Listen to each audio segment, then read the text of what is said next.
Ok, bueno, para seguir con las charlas de Copari, vamos a continuar con la charla llamada Cómo iniciar como casa recompensas y bug bounty y seguridad informática.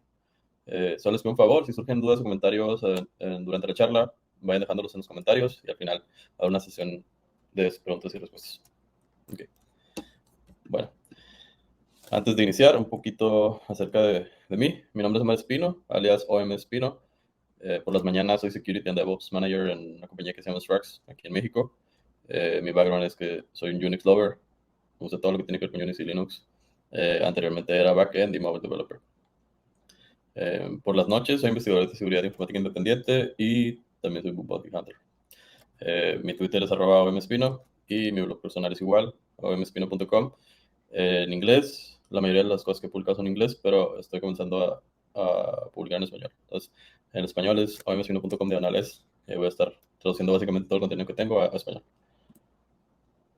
Bueno, uno de los hitos que llego a obtener en este mundo de la seguridad es que fue publicado por Chema Alonso en su blog de un informático de la del mal.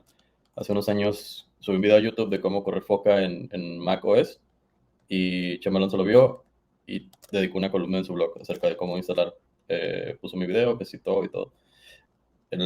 Y otros, perdón, es que ha sido reconocido por algunas compañías en su Salón de la Fama de Seguridad Informática, como Google, Facebook, Apple, Telegram, Microsoft, Twitter, Slack, Netflix, Nokia, Sony, etc.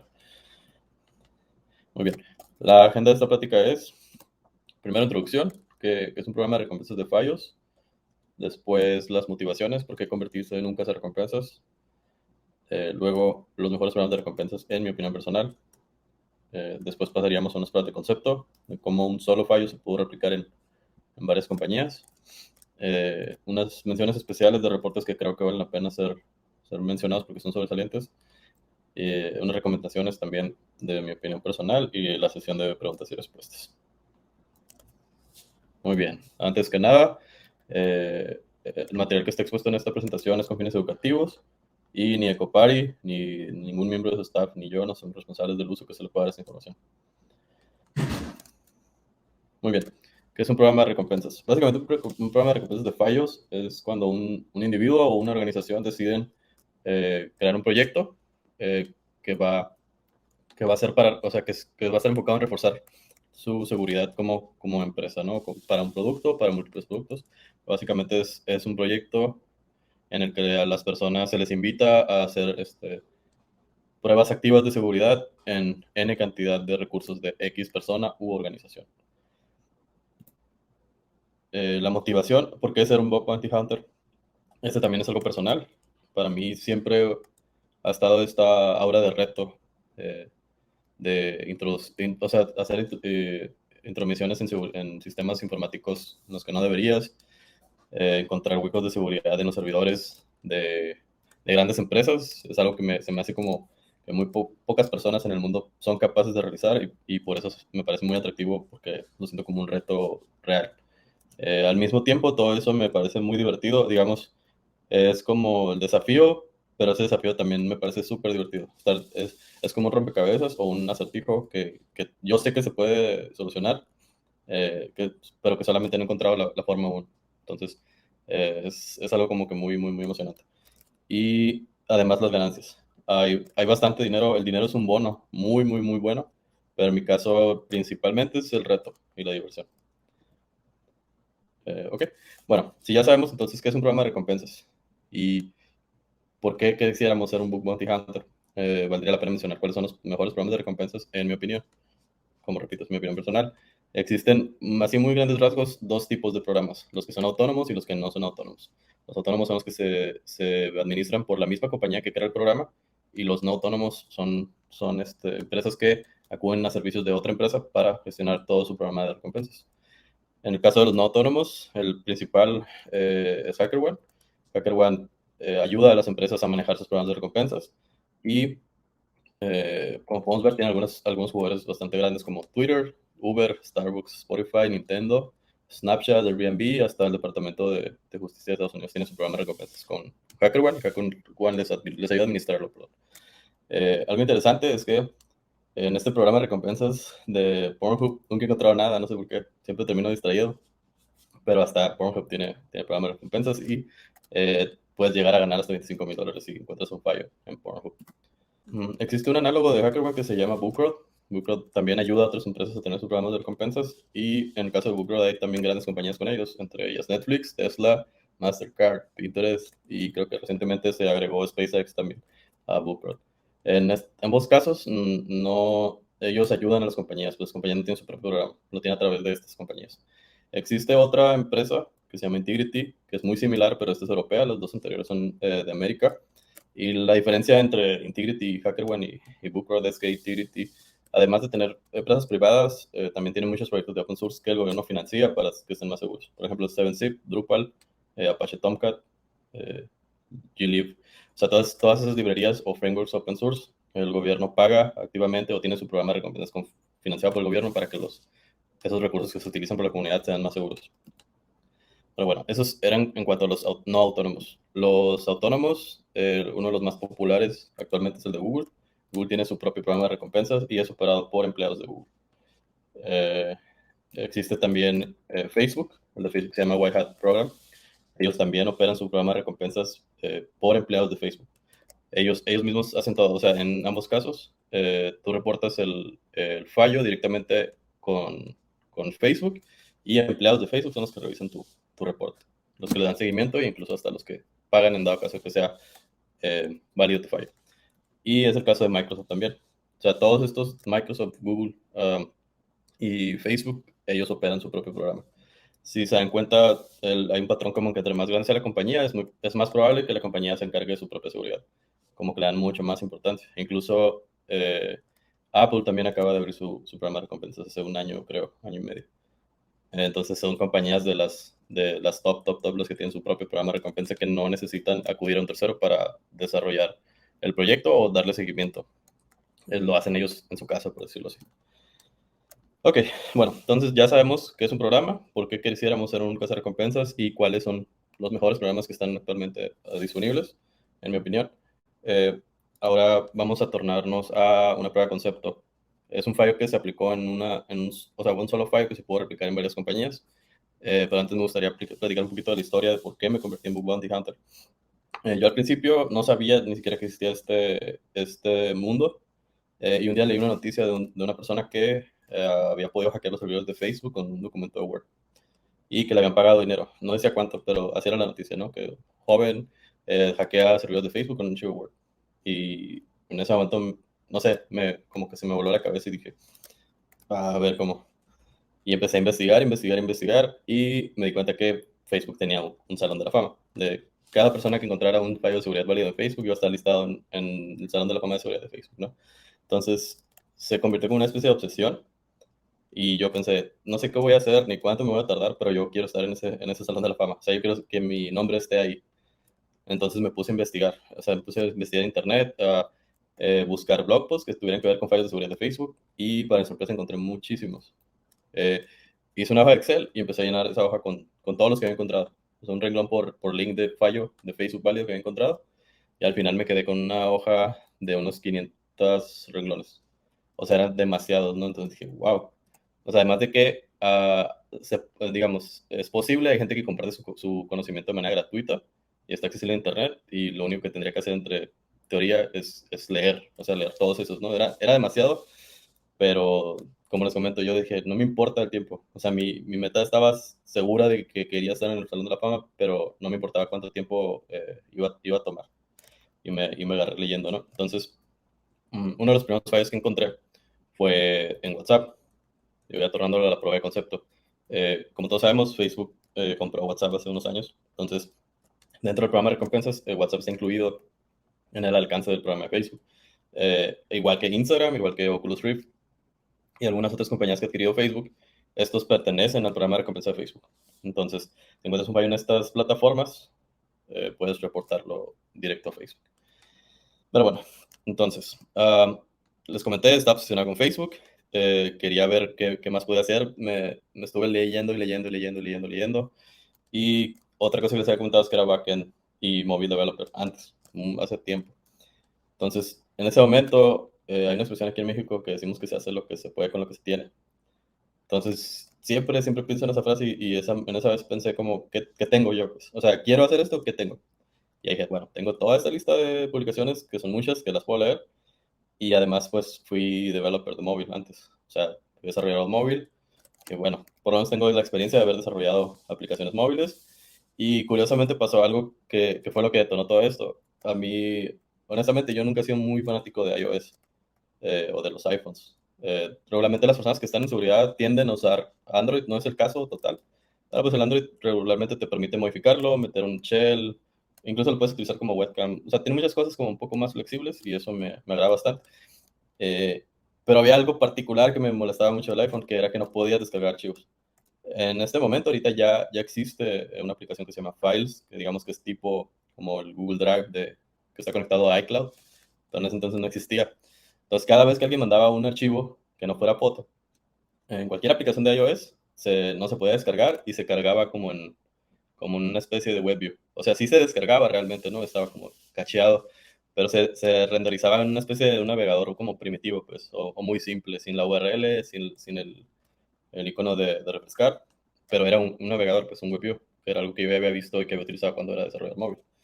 Entonces fue lo que pensé, dije, ok, si los archivos de iOS no se pueden descargar y cada vez que descargas uno se forza su renderizado en un WebView, ¿qué pasaría si paso un archivo HTML con JavaScript personalizado? O sea, un código ahí que podría inyectar. Y esto fue lo que pasó. O sea, de una cuenta de WhatsApp a otra, mandé un archivo de HTML, al momento de abrirlo, se renderiza, pero se renderiza en un WebView y se ejecuta el código JavaScript.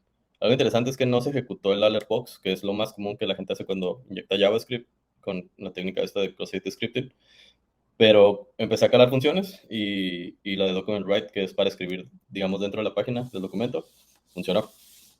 Entonces, bueno, dije, ok, puedo ejecutar cualquier código JavaScript que quiera en el web view de la aplicación de WhatsApp.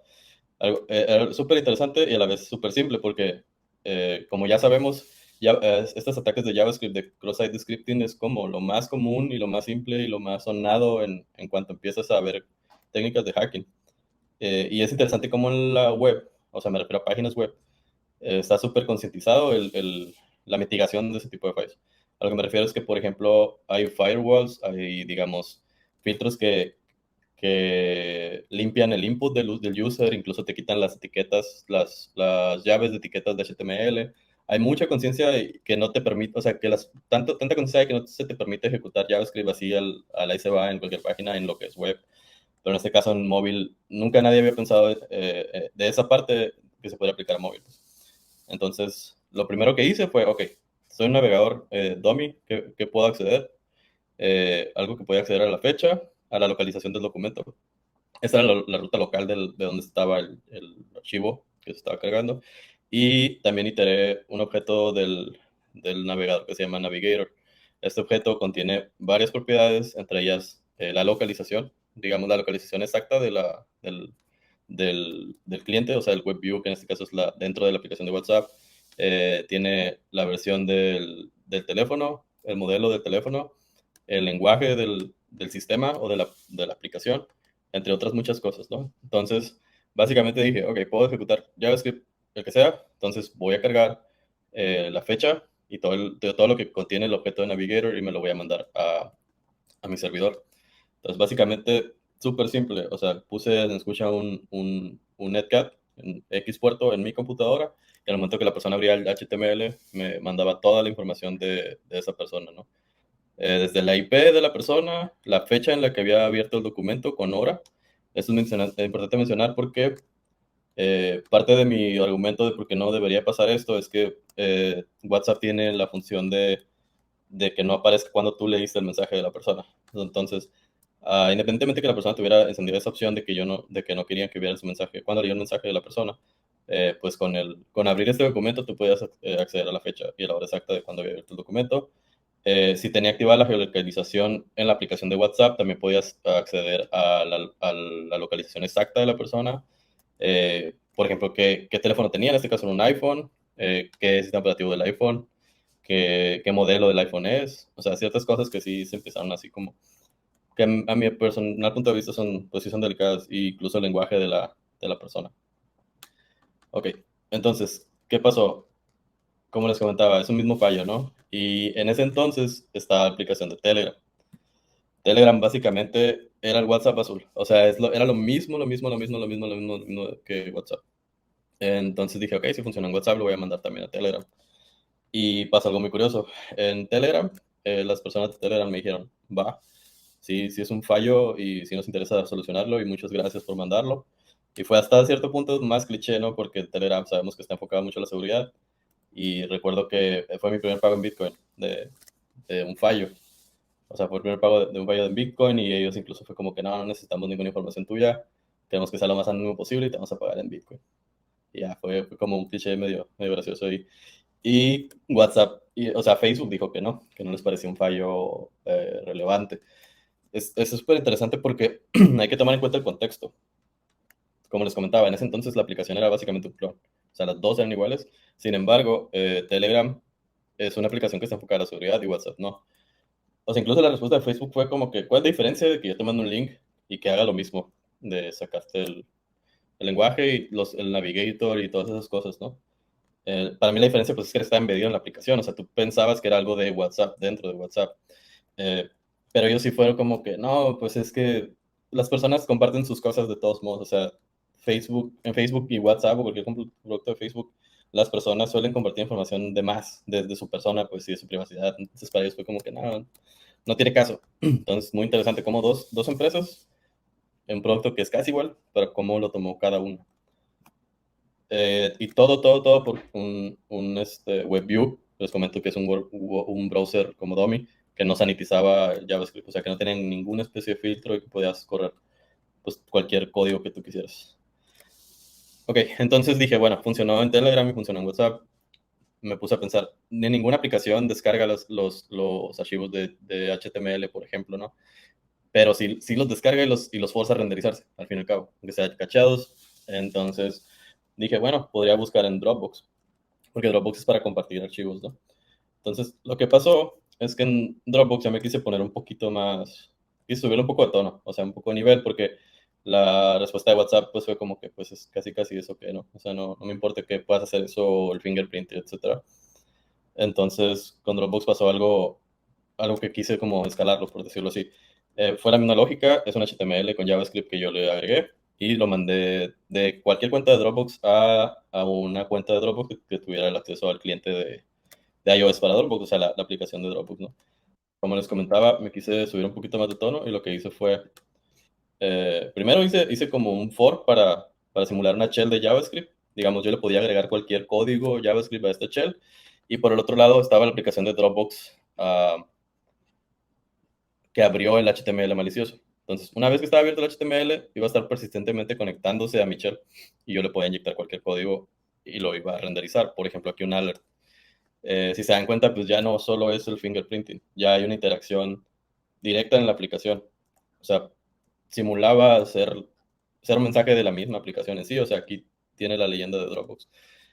Entonces, lo que se me ocurrió hacer es mostrar un mensaje de que la sección había expirado y que necesitabas agregar la contraseña de nuevo. Y por otro lado, tenía un servidor esperando eh, ese input del user para cacharlo, ¿no? Entonces, agregué este prompt que decía que la sesión había expirado y una vez que agregaba el password del user, yo lo podía obtener en el otro servidor que tenía en espera, ¿no? Del, del, del llamado y pues aquí ya cachaba el password. Entonces, como vamos viendo, ya fue como un level up. Dije, ok, no se te hace malo que haya fingerprinting, ok, pero ya interactuar con los prompts de la aplicación o parece que es hasta el del sistema operativo. Creo que ahí sí ya fue algo un poquito más severo. En Google fue una variación de esto, o sea, anteriores a los que mencioné son con HTML. En este caso utilicé un documento de PowerPoint. Básicamente, un documento de PowerPoint, de Word o de Excel, son archivos XML que están dentro de un zip. Si ustedes toman un archivo de Word y le cambian el .doc por el .zip y lo descomprimen, va a ser un árbol de directorio por los archivos XML. Entonces, al final, al archivo de etiquetas, bueno, al tipo de archivo de etiquetas de XML se le pueden agregar etiquetas de JavaScript también. Y esto funcionó a través de un hipervínculo. Al momento que el usuario le daba clic al hipervínculo, ya podía sacar un alert box y básicamente se puede hacer lo mismo que había hecho en Dropbox, solo que está simplificado el, digamos, el video. Pero al darle clic ahí, ya me salía un prompt y, e incluso pues, se podía agregar mensajes de que se había expirado la sesión, etc. Como les comentaba, era una variación, pero al fin y al cabo, la lógica era la misma. Era un archivo que no se podía descargar y al momento de descargarlo, se quedaba cacheado en la misma, dentro de la misma aplicación y se forzaba a renderizarse en un WebView, que era un browser. Entonces, si ya estás en un browser, puedes ejecutar código JavaScript. O sea, ese fue el razonamiento. Pero bueno, entonces dije, bueno, aplicaciones que pueden mandar archivos entre sí y luego aplicaciones que pueden almacenar archivos o que sean para almacenar archivos, que era el Dropbox. Y cuando terminé con lo de Google, pensé, ok, o sea, también las aplicaciones de correo mandan archivos, pues, o pueden transferir archivos. Y la primera que se me ocurrió de aplicaciones de correo después de la de Google fue la de Yahoo. En este caso fue un poquito más sofisticado, porque como ven, cada vez iba como sube y sube y sube y sube y sube, ¿no? Porque quería como seguir experimentando, pero al final fue básicamente lo mismo. En este caso sí era un XML, un solo archivo XML que le podías agregar etiquetas de JavaScript y no había ninguna especie de filtro. Y al ejecutarse, bueno, al renderizarse en el WebView, pues se podía ejecutar cualquier código JavaScript. Lo curioso de este fallo es que cuando imprimí la localización del archivo, digamos, toda la ruta del archivo en caché, algo me dijo que debía como de buscar, digamos, en la misma ruta del árbol de directorios. Y al final, después de ciertas pruebas, fui capaz de hacer una petición GET a la base de datos de SQLite, porque estaba al mismo nivel del archivo, o sea, del árbol de directorio. Eh, para los que no han escuchado de SQLite, básicamente es una base de datos SQL que se utiliza mucho en móvil para guardar información local. ¿Qué significa eso? Que una vez que abrían el archivo de XML, se ejecutaba el JavaScript, se JavaScript hacía un GET a la base de datos local de la aplicación y de ahí se lo mandaba a mi servidor. De hecho, preparé una mini prueba de concepto. Digo, no es exactamente lo mismo, pero vamos a simular más o menos lo que pasó con esa aplicación de, de Yahoo. O sea, es un archivo HTML, pero en este caso era XML. Eso es indiferente. A los dos se les puede meter las etiquetas de script y va a funcionar el JavaScript que tú quieras ejecutar. Entonces, este es algo súper simple. Básicamente imprimí la localización del archivo, que es esta, localhost ecopari HTML, la fecha, que está aquí, y un texto domino. Todo esto ocurría así de manera rápida e invisible del usuario, pero la idea de mostrarlo así es para ir como paso por paso.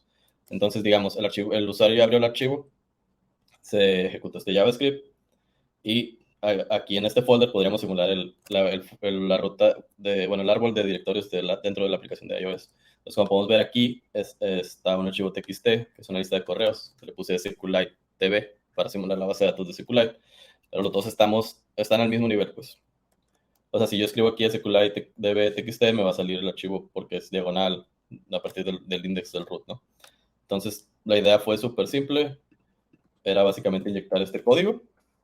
Es una llamada get al archivo de SQLite. Esta respuesta la convertía en texto y después de convertirla en texto, la imprimía dentro de este mismo documento, o sea, le hacía una append o le agregaba estas informaciones dentro de este mismo documento para que fuera evidente que estaba pasando algo y al final lo mandaba a mi servidor que estaba a la escucha. Entonces, vamos a hacer esto. Básicamente es poner el netcat a la escucha en el puerto ALIP 1337 y lo que pasaba era esto, ¿no? El usuario abrió el XML, que es esto, y acto seguido, o sea, sin ninguna espera ni nada, ejecutaba esta función. Eh, y al momento de ejecutarla, digamos, obtenía la información de la base de datos, la mostraba en la pantalla para que fuera evidente que se extrajo la información de la base de datos, y por el otro lado, en el servidor de Netcat, pues ya habíamos recibido toda esa información. Entonces solo bastaba con abrir un documento de XML para que se pudiera robar esa información y mandar a otro servidor. Algo interesante también que estaba medio raro es que, aunque fuera un archivo que no fuera el XML, se ejecutaba el XML. Por decir algo, mandabas un PDF y el XML, y si solo visualizabas el PDF, el XML también se ejecutaba. Entonces fue algo bastante, bastante, bastante interesante. Muy bien, pues seguimos. Ok, bueno, como les había comentado, el mismo fallo en iOS por WebViews no sanitizados, que significa que podemos escribir cualquier código ya escriben en el WebView que se renderizaba de cualquier archivo, sin límite, o sea, puedes escribir hasta funciones, como vimos anteriormente. Entonces, como habíamos comentado, Telegram no lo tomó como un fallo válido y WhatsApp no. O sea, Facebook dijo, no, no es válido, ¿no? En caso de Dropbox también, ellos consideraron que no era un fallo crítico y lo marcaron como no aplica. El caso de Google fue similar también. Ellos dijeron, no, no aplica porque ese JavaScript está en contexto de sandbox. Entonces, aunque puedas ejecutar, técnicamente no puedes hacer nada fuera de esa cajita. Pues. Hasta cierto punto tuvo más sentido el argumento de Google, ¿no? Ya en el caso de Yahoo, obviamente, sí se tomó bastante en serio porque era básicamente robarte la cuenta a una persona a un clic de abrir un archivo, ¿no? Entonces, el momento de abrir un archivo malicioso en la aplicación de iOS de Yahoo era ya apoderarte totalmente de la cuenta de la persona. Eh, Luego lo repliqué siguiendo con los correos o clientes de correos en Outlook. Outlook pagó bastante bien Microsoft. Y seguí indagando, ¿no? Dije, otras aplicaciones, ¿qué otras aplicaciones que uso se pueden mandar archivos, ¿no? Fue el caso de Slack también. Slack pagó bien. Luego encontré una aplicación para transferir archivos que es similar a Dropbox, pero digamos que es la comparativa como WhatsApp y Telegram. O sea, Box es el Dropbox enfocado a seguridad. Ellos solamente dieron un Salón de la Fama porque no tenían programa de recompensa, solo daban puntos y Salón de la Fama. Eh, para los que usan ProtonMail, porque yo sé que hay gente que usa ProtonMail aquí que, no sé, la gente cree que usando ProtonMail no te va a pasar nada, pero bueno. Estuvo interesante su respuesta, les mandé el fallo, que era básicamente lo mismo. Me respondió una persona que trabaja en ProtonMail y me dijo que le había gustado mucho mi redacción, que era uno de los mejores reportes que habían recibido, y después ya no me dijo nada. Lo contacté a los 3 meses, luego a los 6 meses, y nada, ninguna respuesta, y pues bueno, decidí dejarlo por la paz y seguí. Seguramente yo creo que sigue estando vulnerable a este tipo de ataques. Y en HackerOne. HackerOne tiene un apartado donde cuando haces tu reporte puedes adjuntar archivos. Entonces lo que hice fue meterme a- al dashboard de HackerOne, crear un reporte, mandar un XML, le inyectar JavaScript en él. Y, y también pasó lo mismo que con Google, o sea, estaba en Sandbox. O sea, a pesar de poder ejecutar código arbitrario de JavaScript en ese archivo, está en un dominio que está fuera del principal y por lo tanto pues no puedes acceder a cookies ni nada. Y quedó también como no válido. Pero bueno, ya después de la explicación del mismo fallo replicado en todos lados, me gustaría hacer una breve mención de ciertos reportes que fueron muy especiales en su momento cuando recién iba empezando. Como les comenté, ese es el primero que les comenté hace rato. Fue el primer fallo real que supe que me hizo saber que existía este mundo, de la persona que con un documento de Word fue capaz de hackear los servidores de Facebook y básicamente ejecutar código remoto, solamente con el Word. Así muy grandes rasgos, el Word, como les comenté, son archivos XML, entonces hizo un XML malicioso que hacía que se conectara de regreso a su servidor. Entonces, así consiguió ejecutar código remoto en los servidores de Facebook. Existe otro, que es un caso de un bypass al chat interno de Uber. Literalmente, este investigador tomó la petición del login del chat interno de Uber, decía user y password, les borró los valores a user y a password y lo dejó pasar. Como si era un archivo válido el XML del login, porque es Salm, parsear válidamente el XML, como que con eso el servidor lo dejó. O sea, era como validación de, sí, es un archivo XML, pásale. Y ya le pagaron $8,500. Otra mención especial son instancias abiertas de Jenkins. Jenkins es para desarrollo continuo y para de despliegue de código. Básicamente es para iterar y hacer tus commits, que llegue el código a cierta parte, lo empaquete, instale y luego despliegue a otro ambiente, ¿no? Y Snapchat tenía 2 instancias abandonadas de Jenkins así abiertas. O sea, lo curioso de Jenkins es que antes, no estoy seguro si todavía estaba vulnerable a eso, pero antes por defecto Jenkins te permitía crear usuarios a cualquiera. O sea, si estaba pública la URL y le das diagonal sign up, te aparecía el formulario para crear un usuario y ya puedes crear un usuario, ¿no? Entonces, creas usuario y luego ya te puedes loguear. Y una vez que estás logueado, Jenkins tiene una opción donde tiene como plugins y hay un plugin que es una terminal, que literalmente es la terminal del servidor donde está corriendo Jenkins. Entonces, lo interesante de este es que a uno le pagaron 15,000 y a otro le pagaron 5,000. Mismo fallo. La diferencia es que uno está en producción de Snapchat y el otro probablemente en un ambiente que no es producción porque fue mucho menos dinero. Eh, Ok, otro de Facebook, ese es de un investigador ruso. Básicamente él con una imagen PNG pudo ejecutar código remoto en los servidores de Facebook. Muy resumido, había una librería vulnerable que Facebook utilizaba para procesar imágenes en masa. Eh, Hubo papers acerca de ese fallo de esa librería y este ruso muy inteligentemente intuyó que Facebook probablemente utilizaba esa librería y efectivamente demostró que al momento de procesar una imagen, si la agregabas con ciertas cosas a la imagen, o sea, una imagen especial, era capaz de ejecutar código remoto en un servidor de Facebook y le pagan $40,000. Los demás, los que acabo de mencionar son como técnicos o más sofisticados, pero este siempre me gusta agregarlo porque es como muy chistoso. Básicamente, HackerOne de vez en cuando hace eventos para hackear cierta compañía un fin de semana, por ejemplo, ¿no? Invita a los mejores cazadores de recompensas y se hace el evento. Y tenían un fotógrafo que tomaba fotos del evento, ¿no? Y hay digamos, como un marcador del torneo del evento, de quién va ganando, quién es el que trae más puntos, de los fallos, etcétera. Y este fotógrafo tomó una foto de la clave del Wi-Fi y la publicó en Facebook. Entonces, alguien cuando estaba viendo las fotos, supongo, se dio cuenta que estaba la contraseña de la red local de las oficinas de HackerOne expuesta en Facebook. Entonces, honestamente yo creo que lo mandó para molestar, pero, pero está como muy gracioso, ¿no? O sea, hasta HackerOne, que es una compañía que nace de la necesidad de hacer más seguras las otras compañías y que en su núcleo son personas especializadas en seguridad, aún así son cosas que se nos pueden ir a todos, pues como en este caso, que es la foto de la contraseña publicada en Facebook. Muy bien, entonces, recomendaciones en mi opinión personal o de mi experiencia personal para dedicarse a esto del bug bounty. Honestamente, no es tan fácil, requiere mucha paciencia, pero yo estoy seguro que aunque sea una persona de esta charla, o sea, que está viendo esta charla, va a decir, yo me quiero dedicar a esto. No me importa qué voy a hacer, no me importa qué, este, cuánto va a pasar, pero lo voy a lograr, ¿no? Entonces, a esas personas son las que les estoy hablando especialmente, pero igual, puedo aplicar para otras cosas estos consejos, ¿no?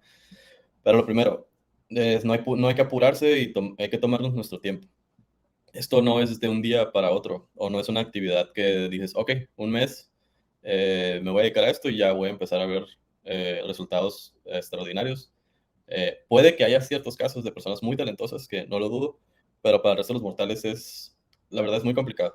La realidad es que hay mucho trabajo detrás de todo esto. Hay que aprender bastante, hay que leer bastante. Si no empiezas a platicar, porque algunas personas conocidas de repente me han preguntado que ven alguna publicación o que escuchan X cosa, ¿no? De que, Omar, te dedicas a eso. En cuando se empieza a platicar, se aburre. O sea, creen que estos son terminales con el código de la Matrix, con lentes y música tecno y estar tirando dinero con pistolas de dinero y así. No. O sea, honestamente es muy teórico y les tiene que gustar mucho y la paciencia es clave. Entonces, como les comento, es algo que lleva tiempo, no es de un día para otro. Es muy importante saber lidiar con la frustración y saber que al estar en esta área se necesita dedicación. Ok, otro consejo que les doy es mantenerlo simple y nunca subestimar lo básico. Como pueden ver, el fallo este que les mostré no es nada del otro mundo. O sea, cross-site scripting seguramente tiene más de 20 años de antigüedad o 25 años de antigüedad de este tipo de fallos, o sea, no es nada complicado. Sin embargo, estaba en una parte abandonada, por decirlo así, de las empresas que nunca se habían puesto a pensar que podría abusarse de esa forma en ese específico caso, ¿no?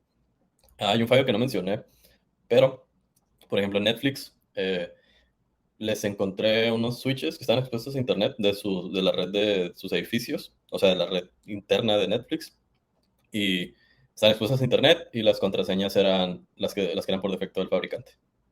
Entonces, algo tan ridículo y absurdo como no cambiarlo, o sea, ni Netflix le cambia la contraseña a sus switches. Entonces, tampoco tiene que ser algo súper sofisticado. Creo que a veces vale mucho también la observación y el análisis y cosas que uno podría, o sea, pensar en qué errores podrías cometer tú, porque regularmente son errores que cometemos todos. Entonces, siempre váyanse por cosas simples. Hay veces que los fallos están así en nuestra cara, pues son muy evidentes, pero como la gente piensa, no, es que es Google, y Google tiene mucho dinero y tiene mucha gente y ellos son muy pro, no nos va a encontrar nada. Y a veces uno se sorprende, ¿no? De que sí encuentras cosas tan simples. Ok, otra cosa muy importante es aprender a comunicarse. Y antes de pasar al inglés, en español o en general, la comunicación es muy importante. En mi caso, les pongo un ejemplo así puntual. Cuando recién empecé encontrando cosas de Google, un fallo que reporté, me lo pagaron a X cantidad y lo redacté de cierta forma en ese entonces. Hace poco, como 2 años después, encontré un fallo casi igual. Era lo mismo, exactamente lo mismo, pero cambié mi redacción y enfaticé en lo crítico del fallo. Y eso hizo que la recompensa se multiplicara por 10. O sea, así se los pongo o sea, lo pongo de claro. Era casi el mismo fallo. Seguramente era un poco más crítica la parte de la infraestructura que toqué en este último. Sin embargo, yo noté que la redacción subió de nivel y es como vas aprendiendo con experiencia cómo escribir de manera que suene preocupante, por decirlo así, cuando lo ves, obviamente, sin echar mentiras ni sin exagerar. Pero aprendes a redactar el nivel o sea, digamos, lo crítico de la vulnerabilidad. Y eso se aprende leyendo, o sea, leyendo otros fallos. Y el inglés también es fundamental por el hecho de que la mayoría de las cosas importantes o investigaciones muy buenas están en inglés. ¿Existe en español? Sí, pero está súper limitado comparado a la cantidad de papers que existen en inglés. Entonces, es bueno practicar inglés al mismo tiempo que aprendes esto. O sea, yo lo que hacía era sin entender casi inglés, aún así leía los artículos de seguridad informática. Entonces, fui practicando un poquito. Otra cosa es, al principio uno se puede abrumar porque es demasiado, está súper gigante todo lo que abarca este mundo de la seguridad y para mí delimitar un área que me funcionó. Como les comenté al principio, pues como era móvil developer, dije, ok, pues yo sé de móvil, voy a ver qué pasa con móvil. O sea, no me voy a querer comer el mundo ni querer empezar a ejecutar código remoto y así dije, no, no, no, me voy a delimitar y una vez que me delimité, empecé a crecer mucho y fue fácil después trasladarme a otra área, pero eso me quitó el ruido y me dio foco. O sea, me enfoqué a una sola área y empecé a crecer, digamos, en esa área y después ya pude irme trasladando a otras áreas. Les pondré el ejemplo de que, por ejemplo, el top número uno en el programa de recompensas de Google reporta puro cross-site scripting. O sea, él es un super pro para cross-site scripting, se llama Tommy. Eh, Tiene más de 200 fallos aprobados de Google que son válidos. Y él sí reporta otras cosas, pero en su mayoría, o sea, es el experto en cross-site scripting en cuanto al programa de Google. Entonces es importante notar qué hacen los pros para, digamos, tratar de mimetizar o imitar. Algo también súper importante es ser profesional. Hay mucha frustración en esta área, hay mucho enojo a veces, impaciencia, muchas cosas, muchos sentimientos encontrados. O sea, cuando encuentras un fallo, te emocionas, dices, lo voy a reportar, y luego estás revisando cada rato, estás emocionado y luego te dicen que no, y puede llegar a ser muy frustrante. Sin embargo, yo les recomendaría que sean profesionales. Si ven que alguien simplemente no hizo match o sea, un programa de recompensas no hizo match con lo que tú entregas, me refiero a, tú reportas ciertos tipos de fallos y ellos te dicen que no consideran que son buenos o válidos. A mí lo que me ha funcionado es moverme y seguir adelante y buscar en otros programas, porque también hay 10.000 programas, entonces no vale la pena quedarse con un programa con el que no haces como que buena química, por decirlo de cierta forma, ¿no? Y, y sí es muy importante, o sea, ser profesional siempre, porque al fin y al cabo es como un trabajo, pues, o sea, y tu reputación vale. Entonces, sí les recomiendo que siempre sean profesionales y no se dejen llevar por, por los sentimientos. Les pongo un ejemplo muy fácil. A una persona la banearon de HackerOne para siempre porque mandó un reporte a Uber, los de Uber dijeron que no era válido y él respondió como que eran unos taxistas. Entonces, o sea, ahí es como, ok, te entiendo que estés enojado, pero ¿por qué te pones así, no? ¿Por qué te enojas? No les recomiendo que sean ese tipo de Uber porque como tienes vinculadas tus cuentas de banco o PayPal o lo que sea, en ciertos programas te piden hasta pasaporte. Es muy fácil que si te banean ya no vas a poder estar en ese mundo, por lo menos con esa empresa. Pues. Y HackerOne tiene como 500 programas y no es que más, entonces si llegas a hacer que te baneen de ahí, ya no vas a poder estar con ninguno de ellos. Entonces es complicado. Otra virtud muy importante es la paciencia. El de Slack, el fallo de Microsoft, el de Outlook, ambos toman alrededor de 16 meses en solucionarse en total. Digamos, desde el día que yo mandé el reporte hasta el día que me depositaron el dinero. 16 meses, o sea, casi año y medio. Es muy, muy importante. Existen otros programas que tienen mucho menor tiempo de espera, obviamente, ¿no? En el caso de Twitter creo que fue una semana. En el caso de Google ha variado bastante. Antes era muy rápido, muy lento, pero no, el top es como un mes y medio, ¿no? Y creo que ahorita ya empezó otra vez a disminuirse el tiempo, pero es relativamente corto comparado con, como les comento, en un año. O sea, el de Facebook creo que también fue como 3 meses. Al final no va a ser para mañana. Si tomas el reporte y al menos que sea algo súper crítico, obviamente, pero aún así hay trámites administrativos detrás de los fallos. Entonces sí tiene su tiempo y les recomiendo que se armen de paciencia y sobre todo que no se queden esperando. O sea, lo que hago yo en mi rutina es reporto algo, sé que lo tengo ahí pendiente y me pongo a hacer otra cosa. O sea, digamos, me pongo a buscar otros fallos. Y cuando llegue la notificación tan esperada, veré, pero no estoy como obsesionado en estar esperando que llegue. Otra cosa muy importante es evitar sobrecargarse o el burnout, como le llaman en inglés. Es muy importante no quemarse. Por más que nos guste, digo, a todos, yo sé que nos encantan las computadoras, por algo estamos en un sábado de nuestro tiempo libre aquí ahorita, eh, a pesar de estar como 13, 14 horas diarias en la computadora y todavía en los días de descanso, pero llega un punto en el que el cuerpo lo resiente o la mente lo resiente. Entonces es muy importante que cuando estás atorado y que dices, ah, no, ya no sé por dónde seguir, por decirlo así, salir, salir con tus amigos, con tu pareja, con tu familia, con tu mascota, o tú solo a caminar, o una ducha, o una siesta, muchas veces ayuda muchísimo. Las personas que se dedican a la programación probablemente se puedan identificar con esto. Muchas veces no puedes terminar o resolver un acertijo o un problema que tienes en programación y en este caso también en seguridad. Y te vas a caminar y cuando regresas la respuesta aparece así por arte de magia. Porque tu cuerpo y tu mente ya están relajados y le diste un descanso, ¿no? Que es muy, muy necesario. Entonces no se sobrecarguen. Es complicado. Y por último, algo que les recomendaría leer es leer, leer, leer, leer, leer. Sé que suena muy cliché de que sí, o sea, lees y te vas a ser más inteligente porque aprendes, etcétera. Pero lo digo en el sentido de que entre más lees, más aprendes. En este caso, entre más publicaciones de fallos de bug bounty leas, es más probable que puedas encontrar fallos similares en otras partes, ¿no? Empiezas a ver patrones y dices, ok, si alguien publica algún fallo de X tecnología, pero yo sé que esta compañía también lo utiliza, seguramente puedes extrapolar ese fallo a la otra compañía, ¿no? En Twitter es en donde he encontrado más centralizada la información y regularmente es directa de los mismos investigadores. O sea, ellos mismos publican sus papers directo en Twitter. Y los hashtags más populares de Twitter son Bubounty y Rueda. Regularmente los escribo los dos juntos y uno después va notando qué cuentas puede seguir que se la pasan publicando, ¿no? Eh, Eso ayuda mucho cuando vas iniciando. Así les recomiendo mucho que lean, que lean, que lean, que lean. Yo, como una persona muy disciplinada, digo, a eso íbamos, ¿no? Todo eso se puede resumir en disciplina. Irónicamente, yo soy muy indisciplinado, ¿no? Pero me gusta pensar que la disciplina es lo que se puede alcanzar y que cada día que pasa soy menos indisciplinado. Acá en México, en Año Nuevo, cuando se termina el año, existe esto de los propósitos de Año Nuevo. Eh, Son propósitos que casi nadie cumple regularmente, que voy a entrar al gimnasio, que voy a dejar de fumar, que voy a ponerme a dieta, y regularmente son cosas que nadie cumple. Entonces, en un año, yo me quedé pensando que no tenía sentido, pues nadie los cumplía. Y dije, bueno, voy a buscar uno que a mí o sea, voy a buscar un solo propósito, porque a veces la gente hace como 10 y ni uno, ¿no? Y dije, yo voy a buscar un solo propósito que pueda cumplir. Para ese entonces ya había juntado todas las cosas de Facebook, o sea, todos publicaciones que tenían en Excel que les había comentado. Y dije, pues tengo un chorro que leer, y no es como que me encante tampoco estar leyendo, ¿no? Entonces lo que pensé es que, como soy muy cafetero, me gusta mucho el café, pensé, ok, lo que puedo hacer es leer un artículo de esos al día, o una publicación de esos al día mientras me tomo mi café. ¿Qué tanto me puede tomar? 10 minutos, ¿no?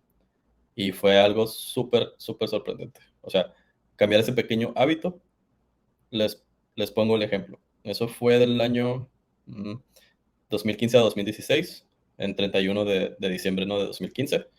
Y hoy estamos en 2021. Entonces, desde ese día a hoy hay 2190 días, si no me equivoco. Entonces, lo que significa es que para el día de hoy, como no hice eso de manera ininterrumpida, o sea, todos los días por lo menos leo uno, incluso a veces leo dos o hasta tres, ¿no? Pero siempre es uno. Entonces, o sea, con ese cambio de hábito, ya a esta fecha, pues ya tengo más de 2000 artículos que he leído de seguridad, de Bug Bounty, de esto. Entonces suena como, wow, o sea, imagínate pensar, ah, voy a leer 2000 artículos, ¿no? Suena hasta abrumador, dices, no, pues, ¿a qué hora? Pero pues sí, sí hay tiempo, o sea, y es algo así, súper, o sea, es un cambio de rutina súper leve que me ayudó a mejorar mi hábito de lectura, porque no tenía mucho hábito de lectura. Pero bueno, este, y pues nada, espero que les haya gustado mucho la plática. Si les interesa el tema, me pueden seguir en omespino, en Twitter, @omespino. Está mi blog también, de omespino.com, está en inglés y próximamente voy a empezar a subir todas las publicaciones que he hecho, pero ahora en español. El blog es omespino.com/es.